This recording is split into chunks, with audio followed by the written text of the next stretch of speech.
Good morning, good afternoon, good evening, wherever you are joining us from. My name is Abhijit Bhaduri. I work as a talent and brand strategist, and I'm the author of the new book, Career 3.0, where I talk about how careers are changing in this world. In this podcast, we talk to amazing people following their career journey, and we usually think that career journeys are fairly straightforward paths. You learn, you earn, you retire. The guest today actually will tell you that it is anything but that. My guest has been a first-generation entrepreneur. He's an Indian entrepreneur who's also known for his philanthropy. He's an opinion leader, and he's written two fabulous books, which we will talk about. And without any further ado,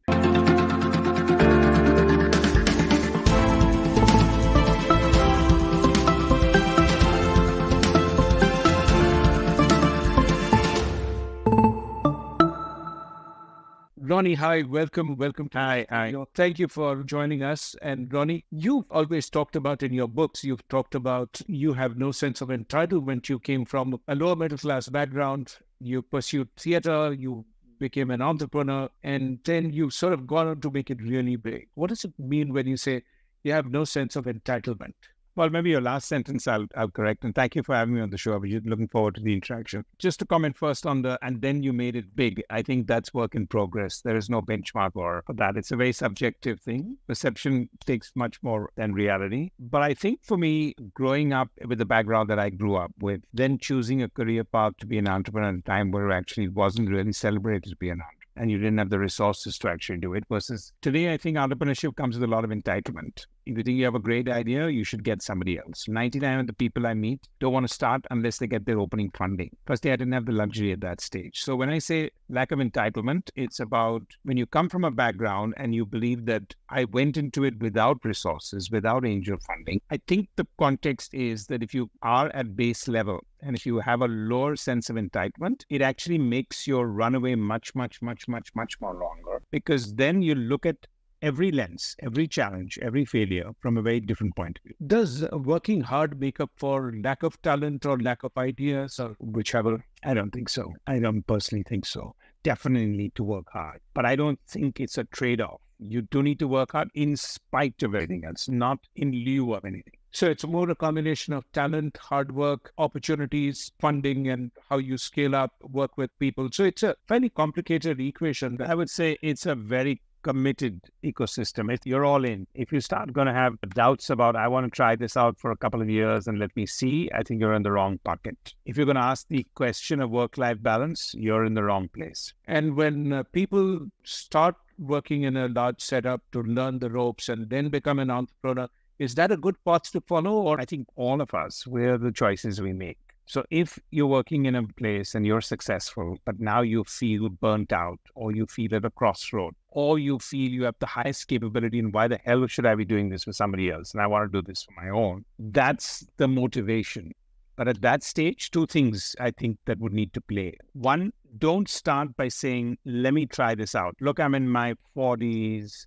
This is the right time for me to do this. When else am I going to do it? My risk appetite. And I'm saying, hello, wait a minute. Risk appetite for what? To try it out for 2-3 years and I'll see where it goes. Worst case situation, I can always go back and start my new job. And I'll have a good CV that I said I failed in my enterprise, which is actually a good asset because you picked up a lot of experience. So I would say, if you're planning to give it a try, don't start. That's my personal point of view, because you have to figure out that if you're switching tracks, you're doing it for life. The second one is you need to be all in. And I think that means, look, I come with a set sense of background. I know exactly how it was when I ran a company, or I was the CEO, or I was the head of something else, whatever else. I think the quotient of unlearning is going to be whatever you thought it would be, it's going to be 10x of that, and be prepared. So I think off the cuff, these are the two things I would say. Why is it so hard? What is it that's about entrepreneurship that is so hard that people don't talk about? We celebrate people who've succeeded, and they, of course, come and talk about failures. But Tan, I don't think it's a wall.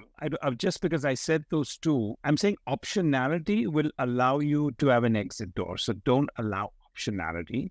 And the second one is, from that perspective, just be all in, because it's going to take that. I don't think it's hard.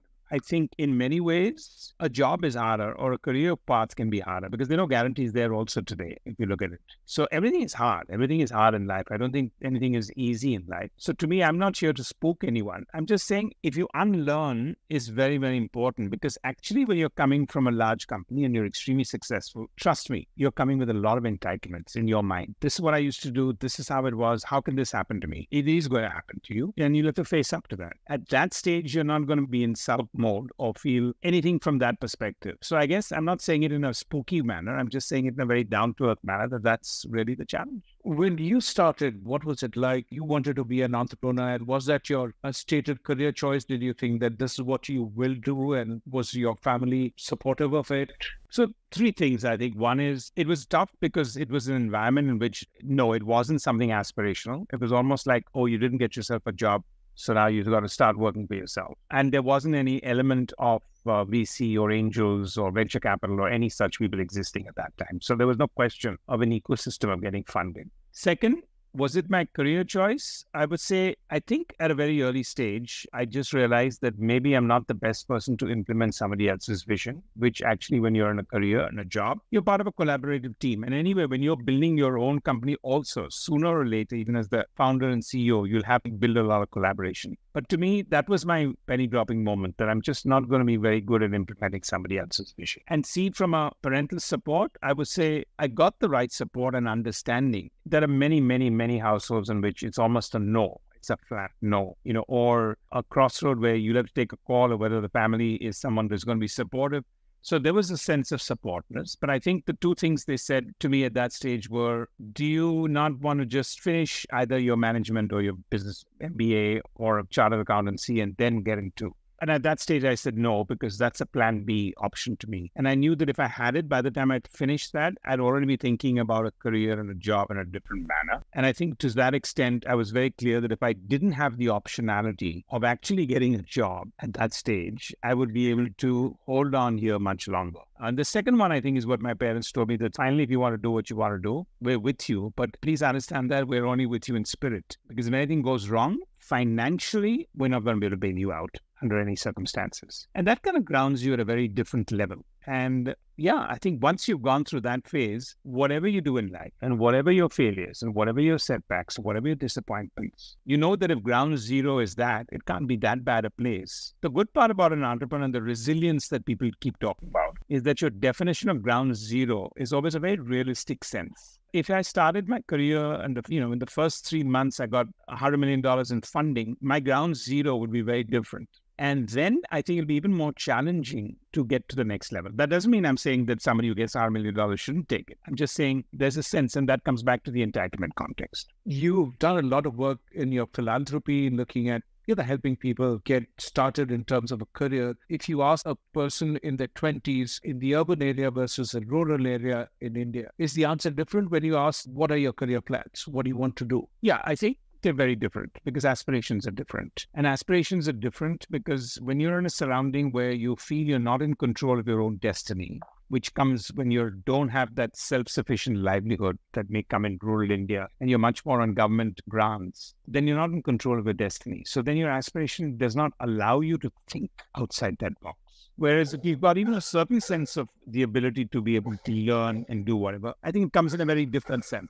Are those opportunities changing in rural India? Do people want to do different set of things? I met someone the other day who said, I was in a taxi and this person said, my kid wants to be a YouTuber. This is not a choice that you heard very often earlier. You're a really very successful YouTuber. Is that a kind of a shift that you see, or is it a one-off? No, I think the shift is that the younger generation do not want to necessarily flow in the eyes of whatever else. And the fascinating and good part is that the older generation are quite proud that, okay, I didn't make it. I couldn't do this. And I'm really excited that my son or daughter is being able to do that. So that's a very positive feeling. There's a very positive feeling. When you look at career stages, you've got employees and you've been an entrepreneur. Do you think the set of skills you need to be an entrepreneur and an employee, are they the same? Do they have an overlap, or are they entirely different? No, I think there's a lot of skill sets that are the same because at the end of the day, you're building an organization. The only thing is you're building it from scratch. Whereas if you're an employee, somebody else built it before you to a certain extent and then brought you on. But otherwise, I think the same level of leadership, the same sense of collaborativeness, the same sense of being able to hold on to team building, the same of being able to express your vision. People come to join companies not just for payrolls. They come because they're inspired. They're inspired by a vision. They're inspired by entrepreneurs. They're inspired by a CEO, a leader, their boss, whatever else. And I think that remains constant whether you're a large company or a small company or a big company.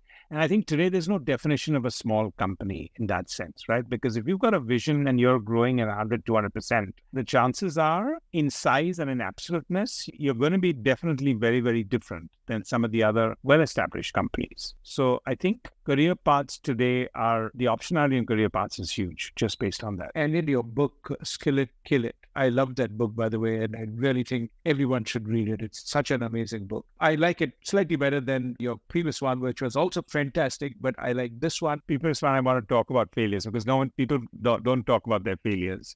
This one was more because when I founded Upgrad and started that out and co-founded it, I realized that a lot of people lack the soft skills. And so my focus was on soft skills. You know, this term soft skills gives people the view that what is really hard is, how do you pick up accounting or coding or whatever? And the other stuff like working with people, etc., is really easy. So it's a soft skill, so there's a problem with that terminology.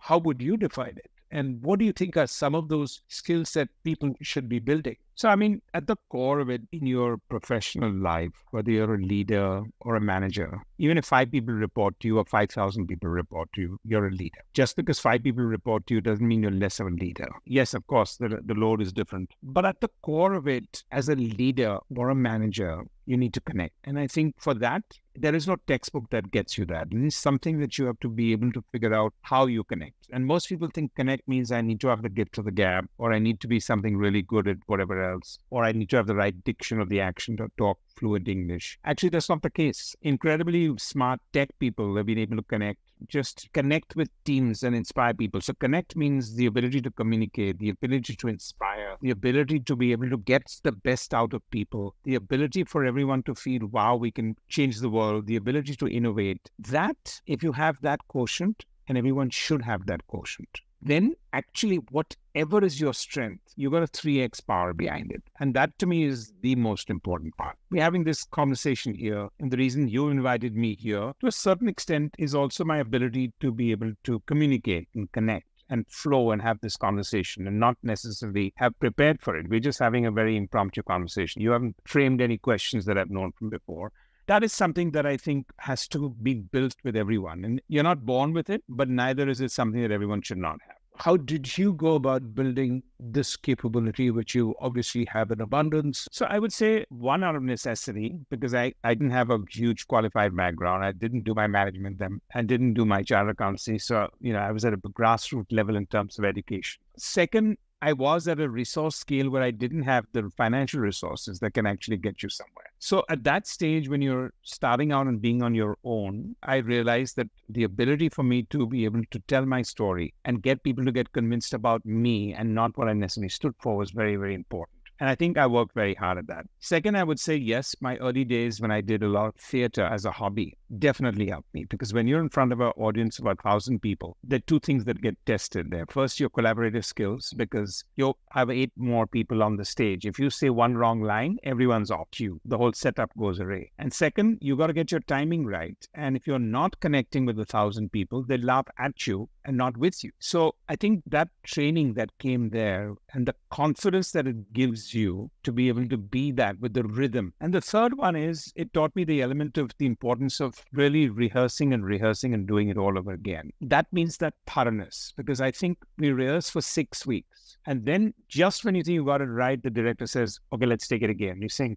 well, we just took it 9 times this evening and I want to get to bed. And he said, no, let's do it one more time. That's when you realize that there's a reason for that 10th time. And that is about the element of the right level of perfection, the right level of tonality, that what you're saying comes so second nature to you that now you can give your best by actually connecting. Looking at skills that people are building, besides this, what other skills do you think become really important for people to succeed in their career choice, whether as an entrepreneur or as an employee. Because some of my viewers want to be entrepreneurs, some of them want to be employees, and are happy doing that. Oh, yeah. Firstly, I think that's a phenomenon. In your career path, I don't think you have a choice. And you don't need to be a great communicator and a connector only if you're a professional or only if you're an entrepreneur. I think the paths are applicable for almost anybody, whether you're running your own business or you're part of a large company or you're part of a small company. The communication skills, I think, come at the core, and the ability to connect. With that, then comes the multiplicity. I think you've written that in your book with across 6 headings and 6 chapters. And I think that's pretty much what is needed across the board. But it's different strokes for different folks. You've identified 6, but there are 30, 40 of them. I think everyone has to find their comfort of the 3 or 4 things that allow them to be defined as a person and as an individual. Some people may just feel I'm not speaking up at group meetings. I'm the quiet guy. Every time I feel like saying something, I'm not quite sure about whether it will sound stupid. You'll have to break that mold. You can't necessarily be the quiet person in the room in whatever else. So your ability, your self-confidence sometimes may be the most important soft skill that you need to do. At the end of the day, for me, if I'm here today, it's because of my self-conviction. When people say failures, what's the recourse to failures? It's your self-conviction. It's like, okay, yeah, this really, really, really went wrong, but I'm quite clear that I'm around. I'm not going anywhere. That requires self-conviction. So for a lot of people, I think just tanking up most of the time on soft skills is very, very important. You've spoken about failure in your first book, Dream With Your Eyes Open. When you look at that, I mean, you obviously got a point of view about how do you build that resilience? What have you seen working with people, and does it change from person to person? Yeah, I think it changes from person to person. It's very, very clear that it would need to, because I think most of the time people are more fearful of failure than failure. I've seen people who are comatose and they actually don't actually fail. They think they've failed, but actually they've not actually gone out and failed. And therefore, that's the biggest failure of them all, right? If you're so taken by the fear of failure and the coma of that, that's really been the biggest challenge for a lot of people. Because I think most of the time, the question you need to ask is, what's the worst case scenario? Like, what is the worst case scenario as far as that is concerned? If you can handle that, I think you should be doing whatever you necessarily want to do. Second, if you don't look for failures, failures are going to come looking for you in any case. Right. And even in your job, they're going to come looking for you. There's no guarantees. Because if you think you're going to fly under the radar in the 21st century, there's no such thing. You're going to get noticed for non-innovation. You're going to get noticed for non-risk taking. You're going to get noticed possibly for indecision. Because at the core of it, if you're fearful of failure and you say, well, why don't I not step out of rank? You're going to be in the bottom 30 percentile of the company. And that's going to stand out. So you don't have a choice. The normal other stuff that people say that failures is always good and you learn from that. Of course you do. There's no question about that. And lastly, is it cathartic at that time? Yeah, it is. But chances are, and I would say that you will narrate the story of your failure 6 months later with a cup of coffee in your hand or in a sense of a laughter. So if you can just visualize that 6 months later when you're going to be articulating this cathartic moment at that stage with 3 friends over a coffee or on a walk, you realize that it's not as bad. And at that moment, there are about 1 million other people who are making some other failure of their own in the first place. Have you failed? Yeah, I mean, failure as a definition sounds almost like a finite thing. It's not finite. Have I made multiples and multiples of wrong decisions? Absolutely. Have there been summarily situations? Because failure to me has to be defined in a particular manner. Failure sounds like an end point, right? Like, oh, this was over, kaput. Normally, failure means at that point, something didn't work. 2 days later, it became a setback because you're already starting to figure out how to change that around. So you move from failure to setback, then to learning experience, and then you move that out of the day. So that would be one way I would answer. The second one I would say is my failure ratio is about 8:2 of success. And that sounds like, wait a minute, then I shouldn't be even around, right? But I think when you fail, it's a -1x. Whatever that is, whatever risk you took on that. It could be an investment, some money, a decision, a wrong hire, a right hire, a bad idea, a good idea. That's a -1x. So if I have 8 failures, that's -8x. Because I've been able to do that, I've found that the success, the high points of the success are 20x and 30x. And I don't think I'd be able to do my 20x and 30x on the things that really went right if I didn't have a lot of graveyards of the -1x's. But at the end of the day, if I can get 2 successes, because I've had a -8x with 8 8 failures, my successes have been 10x and 20x. And therefore, the maths is in your favor. And, when you have looked at working in the media and entertainment industry, and you've sort of really seen it over a span of time, in some senses, one could argue that you've even defined it in India, your UTV productions. And I remember seeing that in so many movies, it's sort of, your familiar logo comes in. Where has that media and entertainment sector evolved? Where do you see it today, and where do you think it's going?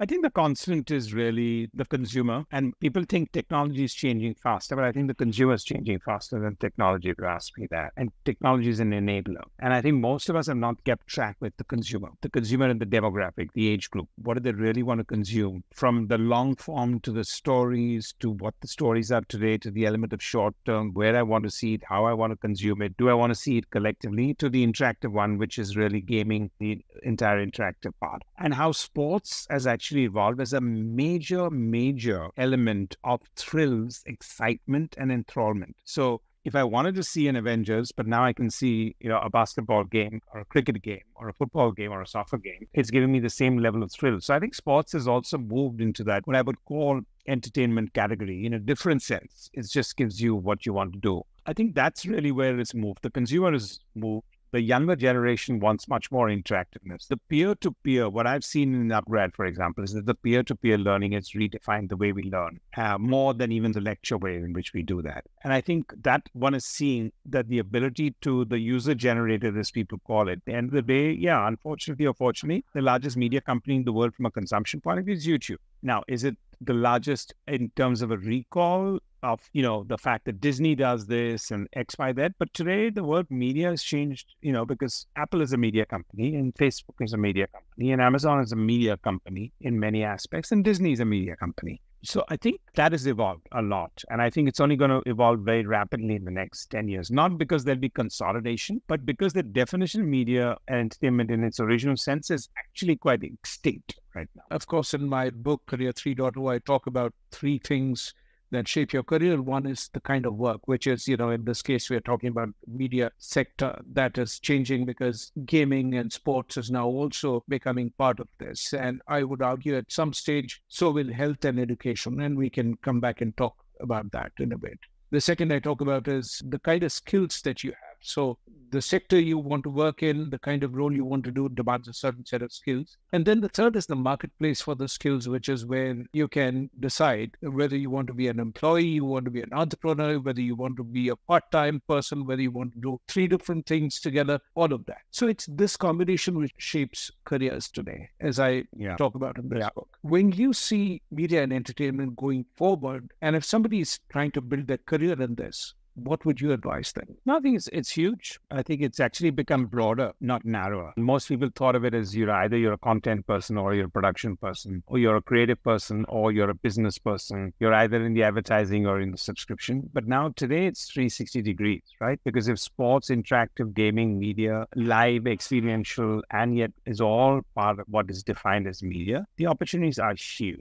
And I think the value chain is also gone to a much larger level. So it's broadened. You also see another large shift, and we've seen that, newspapers have been folded up. A lot of the well-known publications have either, folded up or they are laying off people in large numbers. One of the things is that it used to be very advertising heavy. All that advertising has now shifted, whether to point of sale like Amazon or to Google and Facebook, TikTok, leaving people with different ways of funding their enterprise. 2, I also think that, people don't just consume news, they also consume news plus entertainment. They don't consume education. They're consuming education plus entertainment. You don't just consume health-related stuff. It is also health plus entertainment. So I think entertainment and media is becoming that ubiquitous layer in all the sectors and every part of the thing. Is that something that everyone should build as a skill in themselves? I think we need to first understand that news, as it's been doled out over the ages, is no longer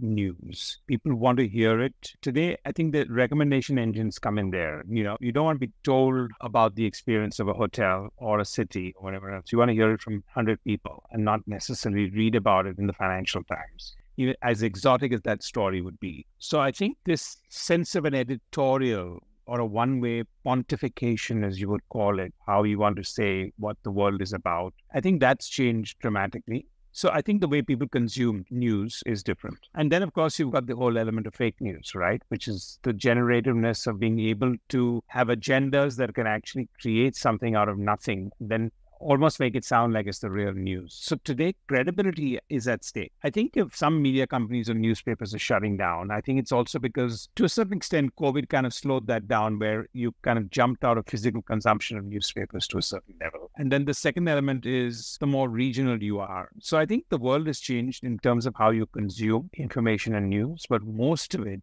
you want to be told by peers. This whole world of editorials today, I think, is quite archaic. I mean, we all love it and we'd like to see because we all grew up on it. But if you ask people, the real consumer, the real, and they don't want this one-way street of pontification. Which is why I was saying that I think, what you see happening in news and media is also happening in education. You have an education company, Upgrad. And you see that, traditionally it was the sage on stage, the teacher sort of, it's a one-way, one-to-many kind of a model, which has now become completely replaced by a peer-to-peer, you talking. I would not say replaced totally. I think most of, and I've learned that in media, that nothing gets really replaced, but the supplementation and the augmentation is huge. Yeah.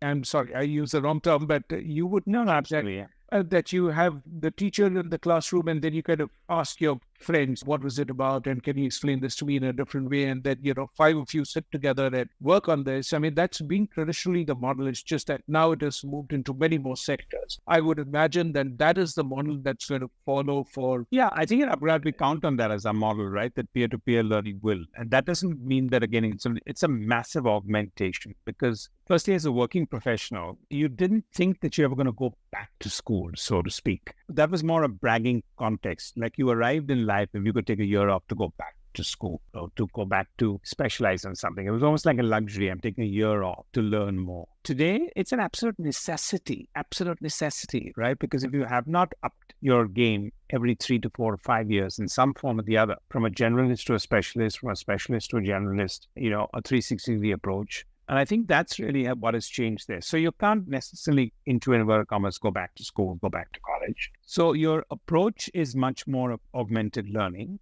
And I think that is where the peer-to-peer learning comes in, because that's where you want that experience, where you do want to hear the professor's point of view, but you want to hear 5 other point of view for sure. When you look at the education sector, what has traditional education missed? Because what you see around, what is happening. And I was talking to someone the other day and I was saying that, what you see happening with newspapers, that, newspapers have been folding up one by one. And of course, you see a similar kind of a thing happening with a lot of institutions. Their enrollment is dropping. People kind of talk about a lower employability. Has that model become obsolete? And going forward, if you were advising every business school or every university, what is it that you would want them to do? No, I think they should have a 100-year plan. They had a 100-year plan before, and I would recommend they have the next 100-year plan. I think they'll have to open up to be a lot more pragmatic about that. And I think a lot of universities are doing that. So firstly, I have the highest regard and respect because those institutions are not going away for another 100 years. Whether we like it or not, there is a symptom where people say, oh, look what a computer looked like 100 years back or wasn't even there to now. And everywhere we see this 100 years back and now, and then you see the classroom and the picture seems to be the same. And that it almost sounds like learning and education has been standstill for 100 years. And I would say, actually, that's not really the case because at that core level, you need to follow a curriculum. But the beauty of today is that if we kind of inject a lot more in terms of augmented learning and specialization, some of our approach to it is a little archaic. So I think there's a fair amount of disruption that needs to happen in the physical space of universities. And then everyone needs to accept and harness the ability that you're not going to be able to have that optionality to come back to a physical space. And that an online space or a digital space is not just about content and a Zoom call or what we're doing right now here. It's a great deep learning experience that can take place. And Upgrad, that we're the evangelists and we invest deeply in that because I think for a working professional, the optionality to augment themselves is no longer an option. It's a reality and a necessity. And the ability for them to go back, take a year off is 3 opportunity costs. 1, you're going to lose a year's of salary. Second, you have to relocate to the place which is the boarding and lodging that goes there. And third is the fee. And I don't think people even want to take that risk because today the world is moving so fast that you're not even sure when you'll come back to your job in a year's time if you take it off, because that's a voluntary one you want to do. And I think the other part is today corporates are realizing that it's an expensive part. They're realizing that most people they're hiring are not job ready for the job that they want them to do. And it's an expensive process, right? Because you're getting them in, you're paying them a salary. First 3 months, you're actually training them in some form or the other, and then hoping that you'll be able to retain 95% of them a year from now, having invested the first 3 months in training. And that ROI is not coming through either. Therefore, these worlds need to meet at a much more harder place rather than everyone saying, well, this is not going to go away and this is going to go away or this is going to stay. I've often wondered that when you look at YouTube, it's probably one of the places that most people go to learn some skill or the other. A lot of content has been created there by people who are not trained in curriculum design or, they are not instructional designers. And yet they are the people who seem to be passing on the skills, who know how to teach something. And is that something that you would agree or disagree with, that you don't? I would disagree. I would disagree because I think it's a top-up medium. It's not a basic medium. It's a good medium and it'll grow over a period of time. But just sitting and consuming content is not a reflective source. TED Talks are great, but they get you to reflect. They're not. And yes, for evolved people, you're getting more evolved. But if you were not an evolved person and you attend a tech talk, you're not going to come out of there because your ability to get the basics and to get the reference and to get is not going to be that easy. So we take a lot of that for granted. So I think YouTube and the education medium there is top up, but just plain playing of content is not learning. It's not retention. It's not application in the longer term. There's nothing wrong with it, but it's a top up. You've talked a lot about the importance of storytelling, and you are, of course, in the world of storytelling altogether. What is a story? How do you build that skill? How do you learn to recognize that you have a need to build that skill? I think all of us have stories to tell. The best stories are the underdog stories. I think we over-amplify that I need to be a good storyteller. Actually, the underdogs have the best stories to tell. Some of the best stories that have stood out, some of the best books, some of the best, what I would say, even movies are about underdogs. People who just came from a very hard background, went through the entire grime and process. So I think storytelling, people think is a knack or a badge of honor or something you need to have. Every one of us have stories to tell. Now, you may think the way I tell the story is slightly different, but that's not taking away from the fact each of us have strong narratives about our childhood, about our learning, about our failures, about our setbacks, about our relationships. So I have my story to tell. Actually, the more underdog it is, I think the more interesting it is today. The world has changed. If I come from a world of storytelling, both in our education, in upgrad, or in my previous avatar when I ran a media company, I would say that the commonality today for audiences, they want it to be contextual and real. If it was a suspension of reality and pure entertainment before, even today, people want to see it with a sense of realism. And they want to hear stories. I think some of the best stories of sports people are the underdog stories. So people who failed actually today are being more celebrated. And people want to hear about stories of failure. They want to know about it because then I can identify with that. The chances of me identifying with a successful story is very, very rare. I may like to hear it, but I can't identify with it. And if I give you 10 more failure stories, people will realize that actually, no, I'll gravitate more. I'm more happy listening to failure stories, not so that I feel comfortable, but it's just that I can relate to them. Yes, absolutely. And when the people hear the failure stories, they also know that it is possible to build up your resilience and pull yourself up. I mean, I think that's why failure stories are so inspiring. And, you work with a lot of film stars. Is it a good time to build film as a career, to be an actor? Is that a career choice you would recommend to people? I've been out of this sector for the last 10 years because I've been focusing on education, but it's not that I don't have a point of view on that. I think there is no good time or bad time for what you want to do and pursue as your career, whether it's in the creative field or whether it's in the education field or whether it's creating the next research project or in health or in artificial intelligence. I think it's only a good time based on your self-conviction and how badly you want to do it and how much patience you have to stay the course to go through multiple failures before you get to the success. And I would say that creative functions, especially, being a director or a film actor, require an incredible amount of patience. But you're going to have to walk through many rooms in which you're going to get booed first before you get a standing ovation. If you're willing to pay the price for the standing ovation, go for it. Which is the one where you really cherish the standing ovation that you got in your films? In my films, I don't think anyone gave a standing ovation, but I think it's my proud moments. I think you make films also because you feel that's what you wanted to do. I think in the early days of our career, we did a film called Swadesh, which commercially at that stage didn't do well, but it's really an evergreen story. Then we did a movie that actually changed the way I wanted to do storytelling, which is a movie called Rang De Basanti. Then we did a movie which talked about just the basics of life. It was a very small movie in that sense, and that broke out. So I think just incredible stories. In films, you see a number of people are very talented, some people who made it big. Are they difficult people to work with, or are they easy people to work with? You work with them behind the scenes. What we see of and hear and read about them in the media, it may not be the actual thing. They're certainly not.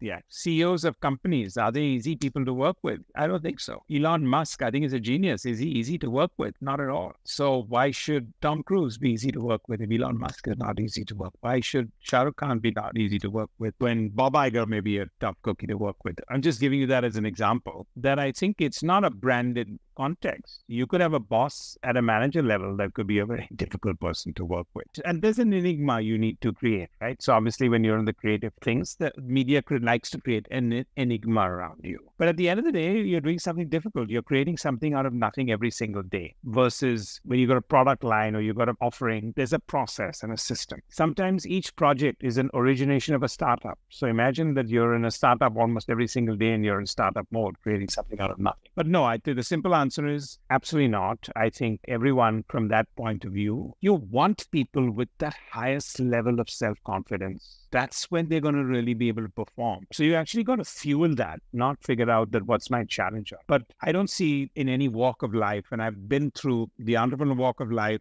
and the creative forces where there's a label that creative people are more difficult to work with than CEOs, leaders, managers, an egoistical administrative person in the middle, anywhere, anytime. No difference. So it's really not about somebody who's talented is expected to be difficult to work with. It's anyone. There are people who are not that successful, who are not that talented, who are difficult. So yeah, but somebody who's finding a cure to Alzheimer could be a very difficult person to do that because he's just so obsessed and focused. Now, because he's so obsessed and focused does not make him a very difficult person to work with, because actually, if he wasn't so obsessed and focused, chances are you're not going to find a cure to Alzheimer's. So I'm just drawing parallels there. If somebody wants to move people to the moon, they'll have to be difficult people to work with. Get real. When you look at people in different career stages, and just for simplicity, entry level, mid level, and senior level, and I want to talk about all three of them, do you look for different skills in people? If you're hiring somebody at the junior level versus mid-level versus senior level, how does that portfolio of skills really change? I think the core of what one is hiring for, which is approach, attitude, problem solving, and problem spotting skills, need to be there ingrained in somebody. The scale will change when you're looking at junior, because this junior, anyone who's junior and you don't have a career path for them that's going to actually change that over 2 years and they're going to take more responsibility, means you're hiring with a flat objective. So actually, I'm not one that subscribes to too many layers, because I think they're going to have to bridge that gap. When I started off as an entrepreneur, I was not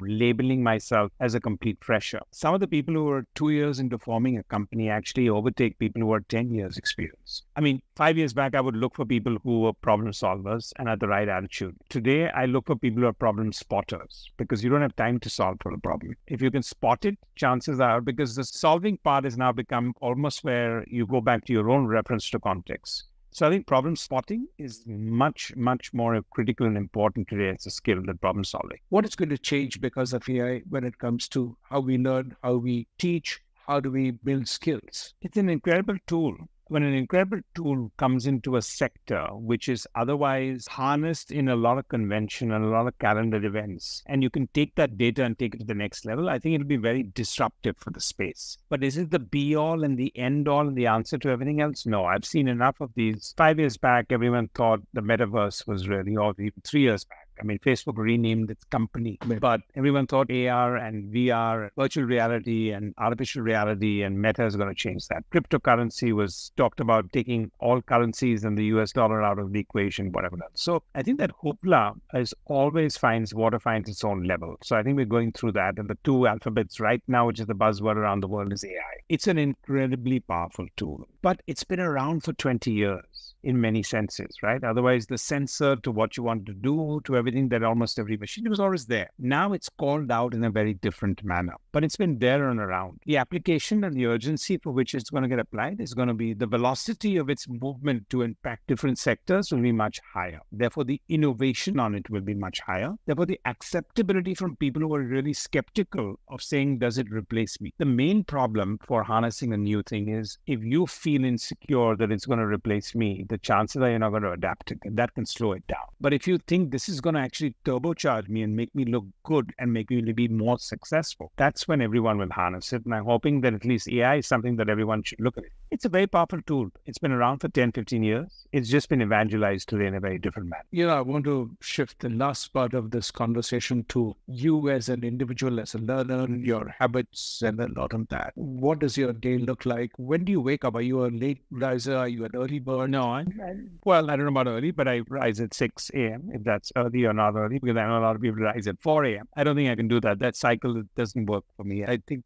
I need to see a little bit of sunlight when you're kind of waking up soon. So yeah, I'm an early riser at 6 a.m. I don't know whether that's there. I think every day is a different day. It's not a routine. I think at this stage in my life, I think half the time I have the liberty to be able to choose to do what I want to do versus what I have to do. And then the other half of the days goes into what I don't want to do, but have to do. And I think that's pretty much the story of everyone's life. Now, whether it's a 10-hour day or a 14-hour day or a 15-hour day varies. But I think when you're involved and you're switched on, so to speak, and you're all in. So I think today, whether it is with my primary function today, which is where I've co-founded Upgrad, to a little bit of the storytelling occasionally of doing something that I do in the act of creative and media, to our foundation that my wife and I are deeply, deeply involved with, to some of the sports teams that we own, and to my own personal and alone time. I think it's just a really nice mixture. I think from the beginning,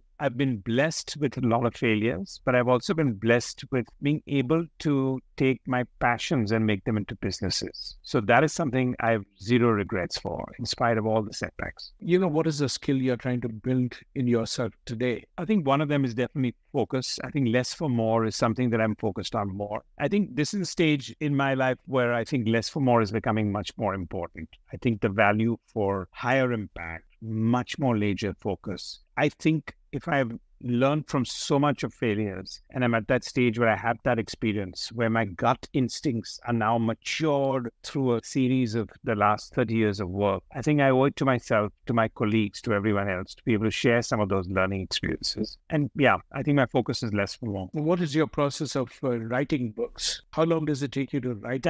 That's been quite impetuous, actually. The first time, as I said, I heard a lot of entrepreneurs with a lot of sense of entitlement and a lot of people not moving on. They were still, and it sounded like me 20 years back. And I said, but the whole world's changed. How come you all haven't? And so it was instinctively I did it. And it took about a year. And in both the cases, I had a co-writer, because I think the effort of then doing a book then requires your full time. And I didn't want to give it the full time. And I think to that extent, I got a co-writer, and my ability, therefore, to be able to talk it out. I think we spent 3 days together, locked up, where I said all my vision of what I wanted to do. And then I'd spend another 4, 5, 6 hours a week with them. And we completed the book in about a year's time. And then cut to later when I did Kill It. That was with a different crossroad because of Upgrad. I do webinars and interact with a lot of our students. And again, I realized that they're so ambitious, but they just lack some of those soft skill elements. And they just don't get the obsession for hard skill without the right balance of soft skills will actually make them slow down in their career paths. And that's why I wrote the book. That also took about a year. You've done many different things in your career,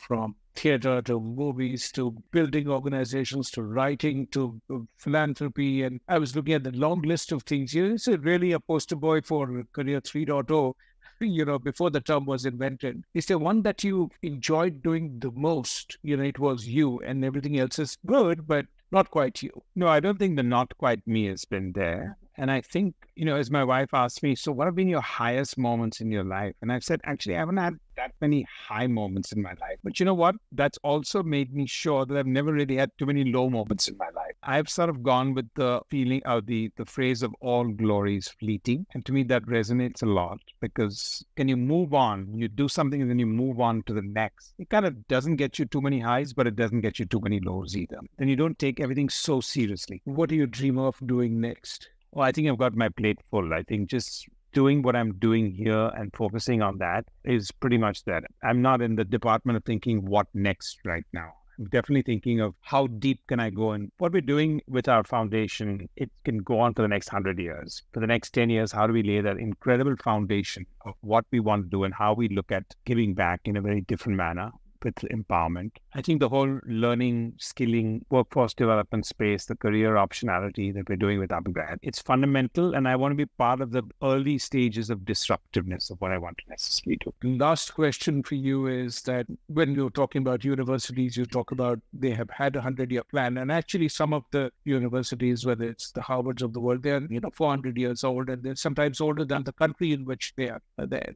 And when you sort of look at the world today, so much is changing so quickly. Can you actually build a 100-year plan? No, I don't think you can build a 100-year plan. I think those are more, when I've said they have a 100-year legacy, maybe would be the important way to define them. Yeah, no, I don't think you can build a 100-year plan, but you can have a vision of how deep you want to go and what you want to do. So I think the vision needs to get articulated in the 5-year, 10-year basis. This whole phrase of saying, I'm in it for the long term, actually is not such a meaningful phrase in that sense. So I don't think from an operational point of view, you can build that long term. I think the world is changing, but it's not changing as fast as we make it out that it's changing. Because I think, and I get surprised when everyone makes New Year predictions every time, and they talk about this and that. But the main point of that, and I've said that often, is when you look at the end of the year, nobody looks at the end of the year for the report card of what happened. The report card, I can guarantee you every year, is more unpredictable than predictable things happened every year. So the question is, how you garner yourself for the unpredictability? If you can garner yourself for the unpredictability, you can make a 5-year plan. If you're making yourself to look at anything else, you should be making only a 1-year plan. Ronnie, thank you. It's been very refreshing to talk to you, and I so appreciate. And when people are trying to get in touch with you, what's the easiest way to find you? Yeah, I think my LinkedIn Connect would be a good way to go about it. And thank you so much again for being here. Thank you.